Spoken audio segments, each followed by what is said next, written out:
Mm-hmm. What do you think when you hear that? Mm, uh, He has no way home. I will. I will say that the titles have been pretty descriptive of what's going on in the movie, right? Yeah. Homecoming.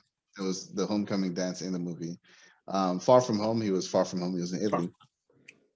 I don't think No Way Home refers to him. I think we've heard a lot about it being a multiverse movie.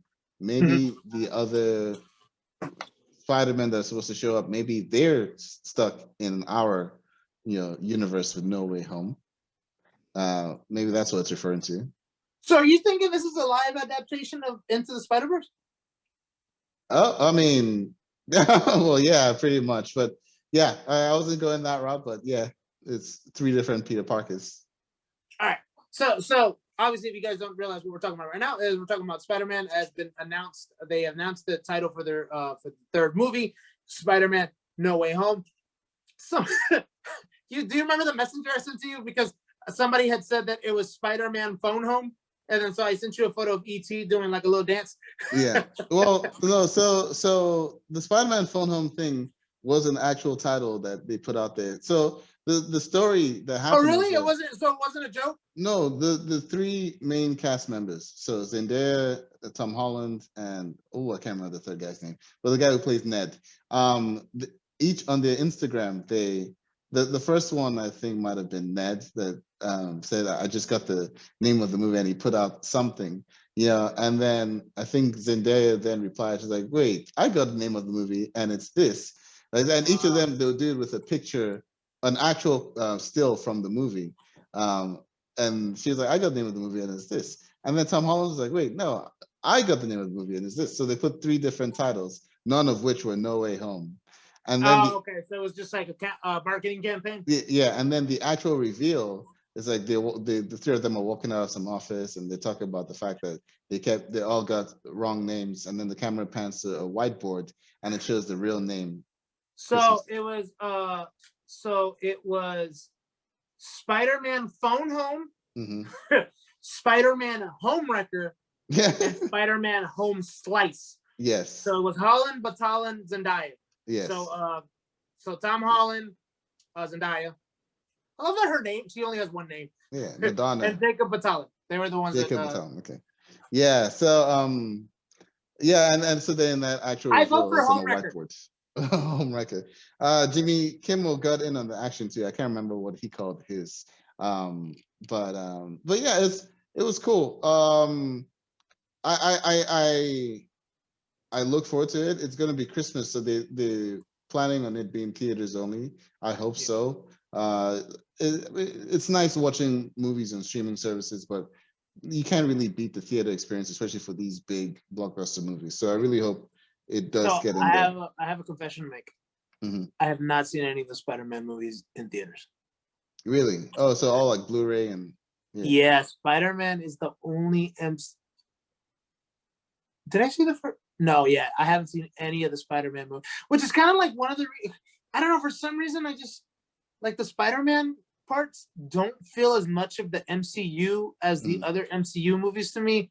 I guess because I kind of know that they inserted after, because he was added to Civil War. Yeah. After they were like, oh, we got the rights now, so let's do it, But that's almost the appeal of it to me. The appeal of Homecoming, at least.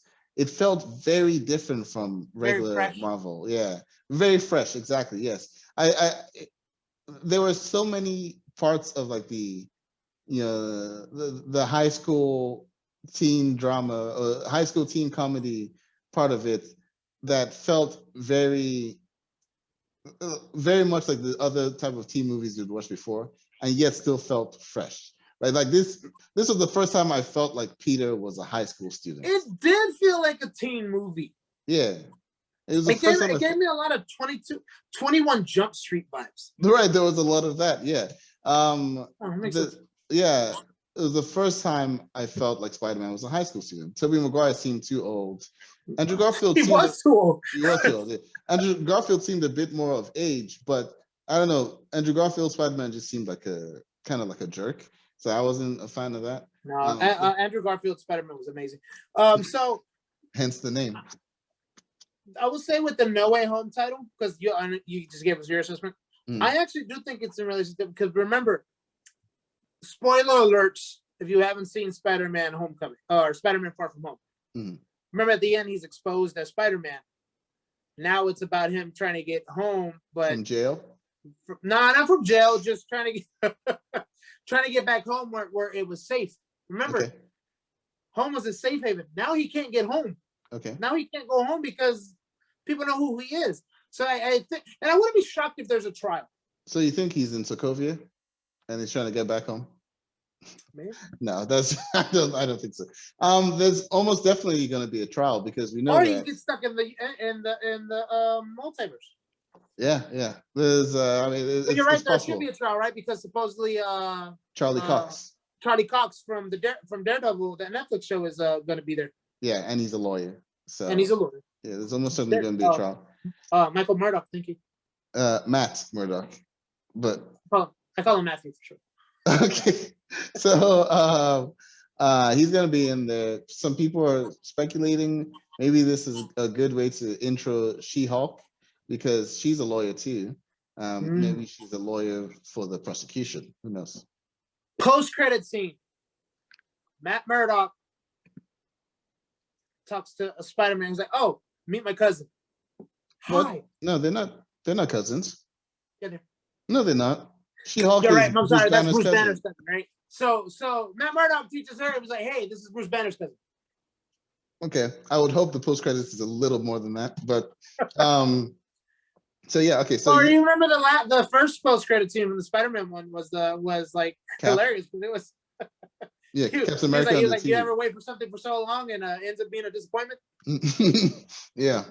So I hope this one isn't. Okay, so you think it's Peter trying to get back home, trying to clear from the so he can get back or home. The fact that he just can't get home because of the fact he's having to deal with the ramifications of him being exposed.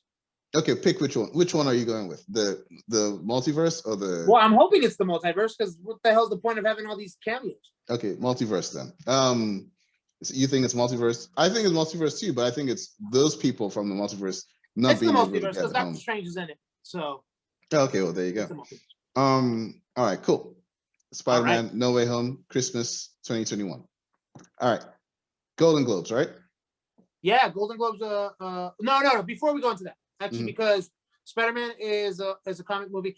You mentioned something about shareholders that made me think of Justice League. So one thing I just want to talk about was the Justice League. You remember how you asked me about Justice League movie if I was excited about seeing it?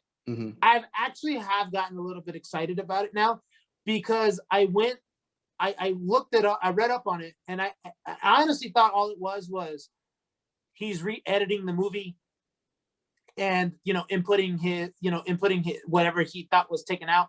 But I didn't know that the difference. They said that what he directed, only 10% made it into the actual movie that went out. The rest of it was all Joss Whedon. They say that he basically changed the tone back, so it's going to be a completely different movie. Okay. So now I'm very excited. The reason why shareholders reminded me was because is how they screwed up.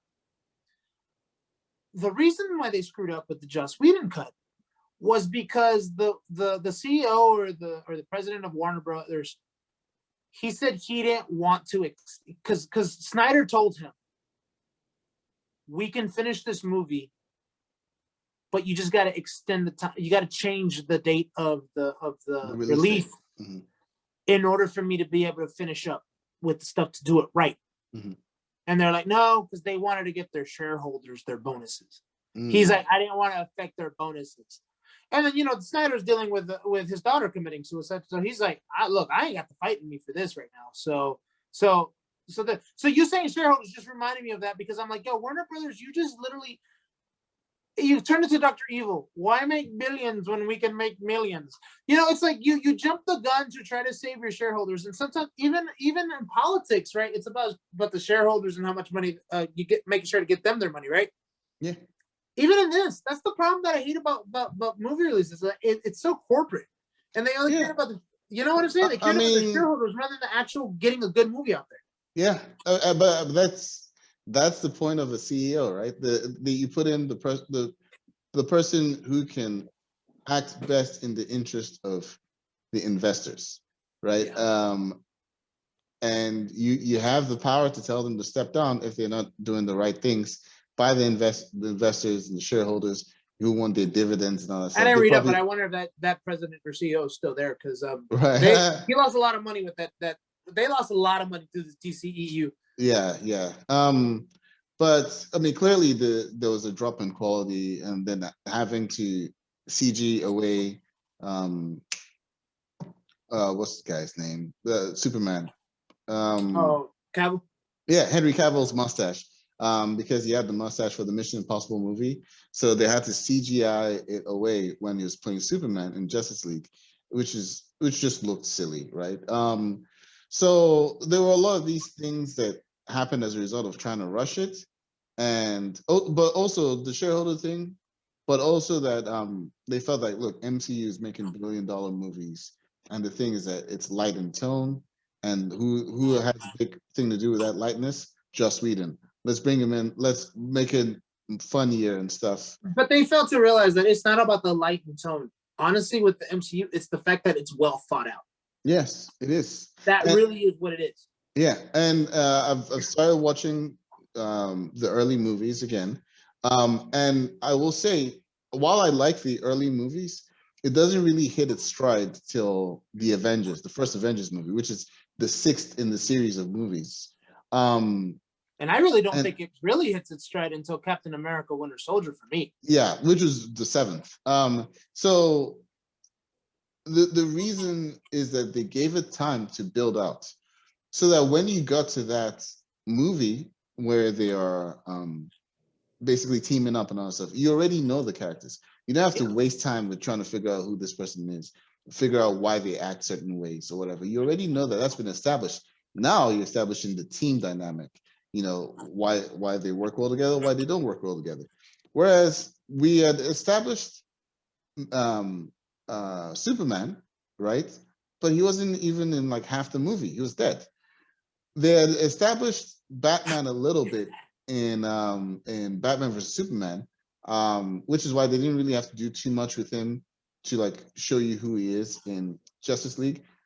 Even though I think they really changed his character in the Whedon cut of Justice League. Like he became basically like comic relief. Like he was the punching bag of the team. And anyone who loves Batman was like, who the hell is this Batman? Yeah. Right. Yeah. Compared to his character in Batman vs Superman, who, even though that wasn't a great movie either, I thought Ben Affleck was really good in that movie. Ben Affleck was badass in that movie. I like that. Yeah. I liked his Batman. So the Batman and Justice League suffered from that. I think Wonder Woman came out before Justice League. The Wonder Woman in her movie is pretty close to the Wonder Woman in Justice League, but also quite different. And you can tell they did not communicate, because that Wonder Woman came out just months earlier, and there wasn't a consistent theme going through. The director of Wonder Woman said that her and Zack Snyder spoke, and she said, "I'm going to keep this Wonder Woman consistent with the Wonder Woman that you had in mind." Yeah. Not Joss Whedon. And it makes sense that she's quite different from the Justice League movie. So all that to say is basically, now I actually am excited about it, because it actually looks like, okay, there's more. And that, to me, it's still it's Zack Snyder's last attempt to win a lot of people over, to basically be like, look, I didn't screw this I'm up. not a one-trick pony like people think I am. So a lot of people think that he has ranked 300, and then he did all these other movies, but it's like nothing really hit like 300 did. Man of Steel was pretty good. Yeah, Man of Steel was good. I think the extended cut, the director's cut of Batman vs Superman is actually pretty good. I don't know why they released that theatrical cut the way they did. Like, it's so disjointed. It makes no sense. Anytime I'm gonna watch Batman vs Superman now, it's always gonna be the Ultimate Edition, which is about an hour longer. Corporations don't realize that, look, what you old men think is not what these people really want. These people being younger people. It's like, we can deal with dark. Yeah. It's just let it be consistent. let it be a good dark movie, not a you know. Storytelling matters, right? Yeah. A consistent through line matters. That's And what when you're happened with watching them, Fantastic Four. which one? The last one, the The last Just Trank Four, movie? with Michael B. Jordan. yeah, Michael B. Jordan as Iron Torch. Human Torch. Yeah. Human Torch. The director was removed, and they inputted something else, and they tried to redo it. And the director was like, "My version is a lot different." And the guy who played Doctor Doom was like, "His version was good." Yeah. Yeah. The Fantastic This Four. idea that we know better than you guys. So Yeah, you know, Fantastic Four was very disjointed, and just like the Batman vs Superman feels like the theatrical release feels like just a collection of different scenes put together. But then with that 1 hour longer version, which I know sounds ridiculous, but I'm telling you, if you haven't seen the Ultimate Edition of it, things make sense. Why is it on Clark HBO does Max? this. The Ultimate Edition? I don't know if it is. I got them. I rented it on Blu-ray years ago. No. I'll check it. I'll check it out. I'll see if it's the case. Yeah. And I'll tell you if I like it. Yeah. So things make sense, and I'm hoping that's going to be the case with the Snyder cut for Justice League. All right. But it just